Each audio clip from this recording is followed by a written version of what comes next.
राधे राधे भाई सभी को। आज अपना फिजिक्स का थोड़ा अलग टॉपिक है, क्योंकि इतने दिनों से अपन सीक्वेंस से पढ़ते आ रहे थे, लेकिन आज एक अलग टॉपिक है, स्पेशल टॉपिक है ना। इसके बारे में जानेंगे भाई ट्रांजिस्टर क्या होता है ना। देखो, हालांकि ये जो डिवाइस होती है ये सेमीकंडक्टर की बनी हुई होती है, और ये आपने कई जगह बहुत जगह देखी भी होगी। जो इलेक्ट्रॉनिक डिवाइस होती हैं, फिर चाहे हमारा मोबाइल हो, कंप्यूटर हो, लैपटॉप हो, ये इलेक्ट्रॉनिक डिवाइस हैं, इनमें ये बेसिकली पाया जाता है ना, कौन, ट्रांजिस्टर। अब ये ट्रांजिस्टर क्या होता है, कैसा होता है, इसको थोड़ा फिजिक्स के पॉइंट ऑफ व्यू से समझने का प्रयास करेंगे, है ना। अब देखो, अपन यदि फिजिक्स के पॉइंट ऑफ व्यू से ट्रांजिस्टर की बात करते हैं, तो पहले अपने को ये समझना है कि ये भाई किसके बने होते हैं, अर्धचालक होते हैं। ये कैसे अर्धचालक होते हैं ना, अर्धचालकों के बने होते हैं।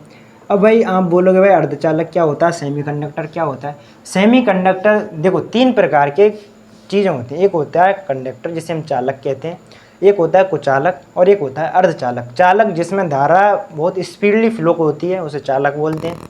अर्धचालक जिसमें धारा धीरे धीरे प्रवाहित होती है ना। अपने फ़ोन के लिए जो धारा चाहिए वो धीरे धीरे तो चाहिए। अब ऐसा तो नहीं है जैसे कि कूलर में या फिर पंखा में जो लाइट प्रभाव होती है, जिस तरीके से धारा प्रवाहित होती है उस तरीके की धारा चाहिए, नहीं चाहिए ना। तो इसीलिए वहाँ पर सबसे ज़्यादा जो अर्धचालकों का उपयोग किया जाता है, इसीलिए उनको इलेक्ट्रॉनिक डिवाइस बोलते हैं। और एक होता है कुचालक जो धातुओं से मिलकर बने होते हैं, जिनमें धारा प्रवाहित नहीं होती।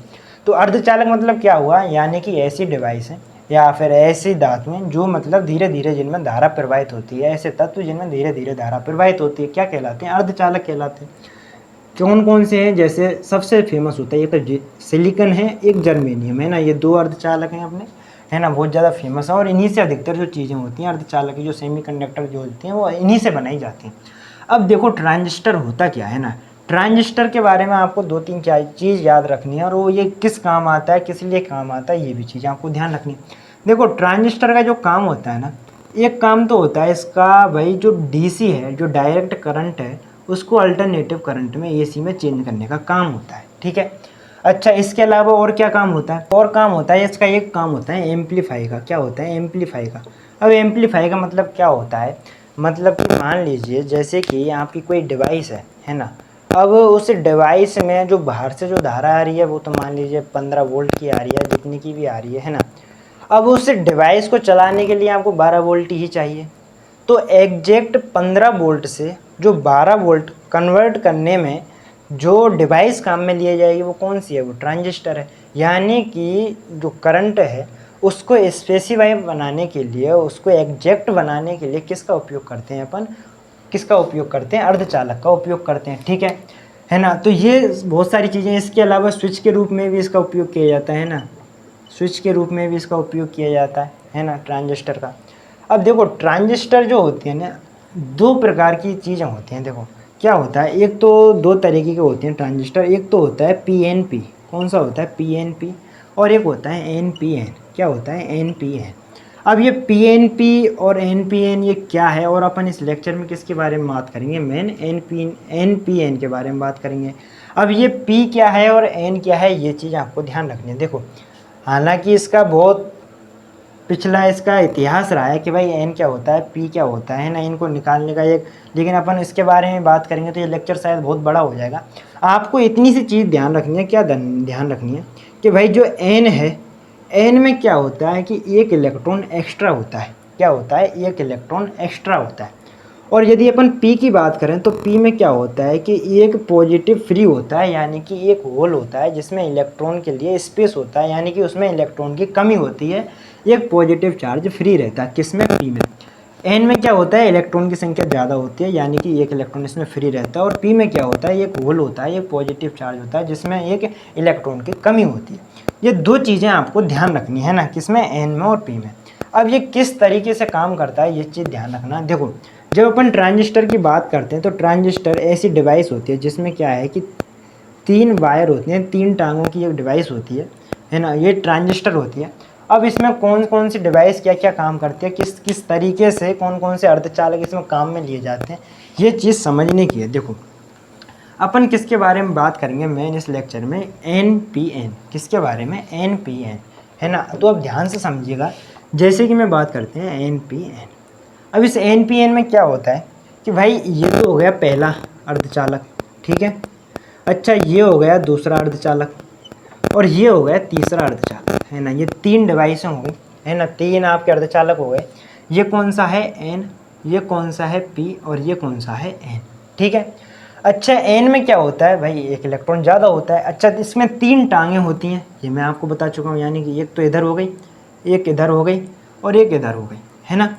अच्छा ये जो होता है ना स्टार्टिंग वाला, इसको क्या बोलते हैं, इसको बोलते हैं एमिएशन, या हिंदी में क्या बोलते हैं इसको, उत्सर्जक। क्या बोलते हैं, उत्सर्जक,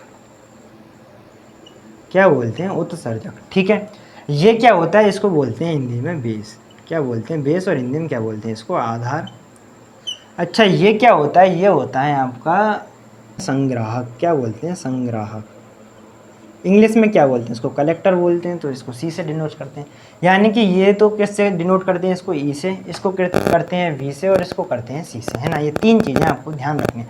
अब देखो कोई भी डिवाइस है, उस डिवाइस को समझने के लिए उसका सर्किट बनाना जरूरी है, उसमें धारा फ्लो कराना जरूरी है। तो अब इसमें अपन धारा फ्लो कराते हैं। अब एक चीज़ और इसमें ध्यान रखनी है, क्या ध्यान रखनी है, जो NPN ट्रांजिस्टर होता है ना, उसमें जो धारा प्रवाहित होती है, वो धारा जो उत्सर्जक होता है ना, वो धारा इस तरीके से प्रवाहित होती है ना, किस तरीके से, इस तरीके से प्रवाहित होती है।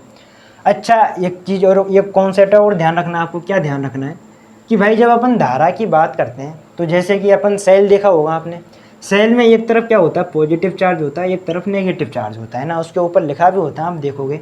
जब अपन धारा की बात करते हैं तो धारा किधर से, पॉजिटिव चार्ज से नेगेटिव चार्ज की ओर प्रभाव होती है, क्या, करंट। धारा पॉजिटिव चार्ज से नेगेटिव चार्ज की ओर प्रभाव होता है।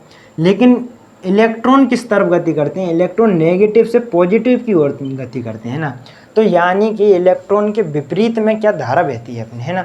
या फिर अपन ऐसे कह लेंगे, धारा के विपरीत कौन से इलेक्ट्रॉन गति करते हैं। तो जो धारा है वो प्लस से माइनस की तरफ, और जो इलेक्ट्रॉन है वो माइनस से प्लस की ओर गति करते हैं, ठीक है। इतनी सी बात आई आपके समझ में।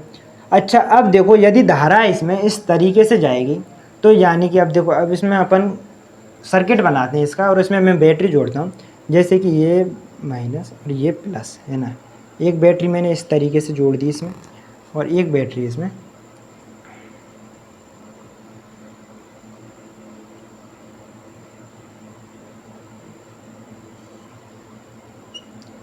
है ना। एक बैटरी ये जोड़ दी अपने, और एक बैटरी ये जोड़ दी अपने, है ना। अब आप बोलोगे भाई इसी तरीके से क्यों जोड़ी गई। अब देखो इसमें जो धारा कैसे प्रवाहित होती है, भाई मैंने बोला प्लस से नेगेटिव की तरफ धारा प्रवाहित होती है। जब इलेक्ट्रॉन इस तरीके से प्रवाह होंगे इसमें, है ना। अब ध्यान से सुनिएगा, देखो मैंने क्या बताया आपको एन में, कि भाई एन में क्या है, इलेक्ट्रॉनों की संख्या ज़्यादा होती है, ठीक है भाई, इसमें इलेक्ट्रॉनों की संख्या ज़्यादा है ना। और इलेक्ट्रॉनों को किससे दर्शाते हैं, इसमें पॉइंट से दर्शाते हैं ना, ऐसे पॉइंट से दर्शा देते हैं, ठीक है भाई। इतनी सी बात आई आपके समझ में। पी में क्या होता है, पी में हॉल होते हैं। क्या होते हैं, हॉल, यानी कि पॉजिटिव चीज़ें होती हैं, ठीक है, हॉल होते हैं। इसमें भी इलेक्ट्रॉन होते हैं, इसमें भी इलेक्ट्रॉन होते हैं, ठीक है। इतनी सी बात आई आपके समझ में। अब मैं इसमें करंट फ्लो कराता हूँ, और अब मैंने इसमें करंट फ्लो कराया, तो मैंने देखा कि यार जो इलेक्ट्रॉन कहाँ से कहाँ गति करते हैं, बोला कि माइनस से प्लस की ओर गति करते हैं। तो बोला कि इलेक्ट्रॉन तो इस तरीके से गति करेंगे, बिल्कुल, है ना। इलेक्ट्रॉन यानी कि इस तरीके से गति करेंगे, यानी कि इलेक्ट्रॉन इस तरीके से गए। अब देखो यहाँ से इलेक्ट्रॉन जाएंगे, ये भी इलेक्ट्रॉन है, इलेक्ट्रॉन रिपल करेंगे, प्रतिकर्षित करेंगे, और ये जो इलेक्ट्रॉन है इनको धकेलेगा, यानी कि ये इलेक्ट्रॉन किस तरफ गति करेंगे, इस तरफ गति करेंगे, इस तरफ जाएंगे। इतनी सी बात आई आपके समझ में। अच्छा अब इनकी स्पीड इतनी होती है कि ये इस पी वाला जो अर्धचालक है इसको भी क्रॉस कर जाते हैं, क्या, इसको भी क्रॉस कर जाते हैं, है ना। अब ये जो पॉजिटिव चार्ज है, अब ये क्या चाहेगा कि यार मेरे पास इलेक्ट्रॉन हो, मैं इलेक्ट्रॉन के पास जाऊं, मैं न्यूट्रल हो जाऊं। तो ये वाले जो पॉजिटिव चार्ज होता है, ये जो हॉल होते हैं, वो किस तरफ गति करते हैं, वो इस तरफ गति करते हैं, है ना, इस तरफ गति करते हैं। अब यदि ये हॉल यहाँ पर आ जाएंगे, और यहाँ पर यदि ये इलेक्ट्रॉन मिल जाएगा, तो ये न्यूट्रल होगा कि नहीं होगा, इलेक्ट्रॉन मिल गया, हॉल इसी को तो दर्शाता है कि भाई इसमें इलेक्ट्रॉन की कमी है। अब जैसे ही इसको इलेक्ट्रॉन मिला, तो यानी कि ये न्यूट्रल हो गया। अब ये न्यूट्रल होने के बाद होता क्या है कि जैसे ही ये न्यूट्रल हो जाता है, तो इसमें जो बॉन्ड होता है ना, है ना, जो बॉन्ड होता है वो टूट जाता है। अब बॉन्ड के टूटने से क्या होता है, एक पॉजिटिव होगा, एक नेगेटिव होगा, बॉन्ड तभी टूटेगा, है ना। अब एक पॉजिटिव होगा, एक नेगेटिव होगा। अब इसमें जो नेगेटिव वाला है ना, क्या, नेगेटिव वाला, वो नेगेटिव वाला इस तरफ गति करने लग जाता है, क्या, इस तरफ गति, कुछ आगे निकल जाते हैं, कुछ इस तरफ गति करने लग जाते हैं, क्या, कुछ इस तरफ गति करने लग जाते हैं। अब देखो किस तरीके से इसमें जो करंट फ्लो हुआ, किस तरीके से, भाई करंट तो इस तरीके से फ्लो हो रहा है इसमें, है ना, लेकिन यदि इलेक्ट्रॉन की बात करें तो इलेक्ट्रॉन इस तरीके से गति कर रहे हैं। बात आई आपकी समझ में, क्योंकि धारा के विपरीत जो है इलेक्ट्रॉन गति करते हैं। अब एक चीज़, अब देखो ये पॉजिटिव चार्ज है, एक तरीके से आप समझो जो इलेक्ट्रॉन है वो पॉजिटिव चार्ज के पास आके इकट्ठा हो जाता है ना। अब इस वाले जो सर्किट है, ये वाला जो सर्किट है, इस वाले सर्किट में जो धारा होती है वो कम होती है, वो प्रभावी कम होती है, उसका वोल्टेज कम होता है। ये जो धारा है, इसमें जो धारा बहेगी, अब इसमें क्या होगा भाई, कुछ इलेक्ट्रॉन इधर चले गए, है ना, इसमें पहले से ही इलेक्ट्रॉन है। अब ये इलेक्ट्रॉन तो क्या करेंगे, इधर से इधर ही गति करेंगे, आगे ही निकलेंगे, क्योंकि ये पॉजिटिव चार्ज है। और मैंने बताया आपको जो इलेक्ट्रॉन होते हैं वो पॉजिटिव चार्ज के पास इकट्ठे हो जाते हैं, यानी कि जो इलेक्ट्रॉन है वो यहाँ पर आके इकट्ठे हो जाएंगे। इकट्ठे हो जाने के बाद क्या होगा कि इसमें इलेक्ट्रॉन ही इलेक्ट्रॉन है ना, ये चीज़ ध्यान देने की बात है। देखो इसमें केवल इलेक्ट्रॉन ही इलेक्ट्रॉन है, तो जो धारा होती है वो इलेक्ट्रॉनों के प्रवाह के कारण ही प्रारंभ होती है। तो इस वाले जो सर्किट है, ये वाला जो सर्किट है, इसमें क्या है कि करंट बहुत ज़्यादा फ्लो होगा। अब आप बोलोगे कि यार ये जो इलेक्ट्रॉन है वो इस तरफ क्यों नहीं जा रहे, भाई ये तो है ही नेगेटिव ना, ये नेगेटिव और नेगेटिव तो रिपल करेगा, तो ये किस तरफ जाएगा, वो इस तरफ भगेगा, पॉजिटिव की तरफ भगेगा, है ना। तो इतनी सी आपको चीज़ ध्यान रखनी है आपको। तो NPN जो ट्रांजिस्टर होता है उसमें किस तरीके से जो करंट फ्लो होता है। अब देखो इलेक्ट्रॉन तो इस तरीके से गति कर रहे हैं, यदि मैं धारा की बात करूं तो धारा तो इस तरीके से जाएगी, यानी कि E और E, बेस बी लिख दीजिए इसको, B है ना, यानी कि जो करंट है, और करंट कौन सा है अपना IV यानी आधार वाला, वो किस तरीके से गति करेगा, इस तरीके से गति करेगा। अच्छा यदि मैं इसकी बात करूँ तो ये तो इलेक्ट्रॉन आ रहे हैं, यदि धारा की बात करें तो धारा तो इस तरीके से बहेगी, सही कह रहा हूँ। अच्छा इस तरीके से बहेगी। अब देखो इधर से भी धारा जा रही है, इधर से भी धारा जा रही है, लेकिन निकल कहाँ से रही है, बोला कि वो तो इधर से निकल रही है ना। अब इधर से निकलेगी, इधर से निकलेगी, देखो इलेक्ट्रॉन इस तरफ जा रहे हैं, लेकिन धारा है वो तो इधर ही आएगी ना। अब उसको किससे लिखेंगे, I, और ये उत्सर्जक होता है इसको लिखेंगे E से, है ना। अब देखो एक आपको कॉन्सेप्ट पता होना चाहिए कि जो करंट होता है, जो धारा होती है, वह एक अदिश राशि।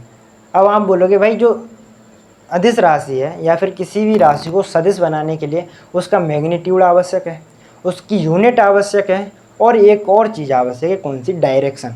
बोला कि यार तीनों चीज़ तो हैं, तो फिर ये सदिश क्यों नहीं है, क्यों वेक्टर नहीं है, ये अदिश राशि ही क्यों है।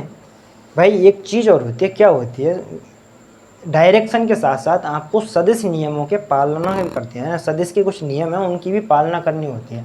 लेकिन इसमें क्या करंट होता है वो सदिश के नियमों की पालना नहीं करता, इसलिए जो करंट है वह एक अदिश राशि है। डायरेक्शन तो है इसमें, भाई इलेक्ट्रॉन में विपरीत में धारा बह रही है, डायरेक्शन तो है, डायरेक्शन तो पता कर सकते हैं अपन, है ना। अब ये अदिश नियमों की पालना करती है, अदिश राशि है, तो इसको देखो जो टोटल करंट होगा कौन सा, E, वो कितना होगा भाई, IB बराबर IC, है ना। ये पूरा टोटल करंट होगा इसका, है ना, क्योंकि भाई एक धारा इधर से गई, एक धारा इधर से गई, दोनों इक्वल होकर कितनी आई हैं, इतनी निकल के आई हैं, है ना। तो ये चीज़ आपको ध्यान रखनी है।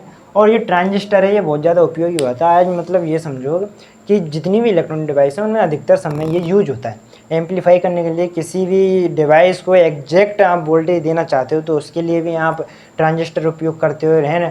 रेडियो से अपन वो कन्वर्ट करना चाहते हैं, यदि ग्रामोफोन फोन से किसी भी आप, तो उसमें भी ट्रांजिस्टर का अधिक से अधिक उपयोग होता है ना। तो आई थिंक ये जो कॉन्सेप्ट है ये आपके समझ में आया होगा, है ना। तो आज के लिए इतना ही, धन्यवाद।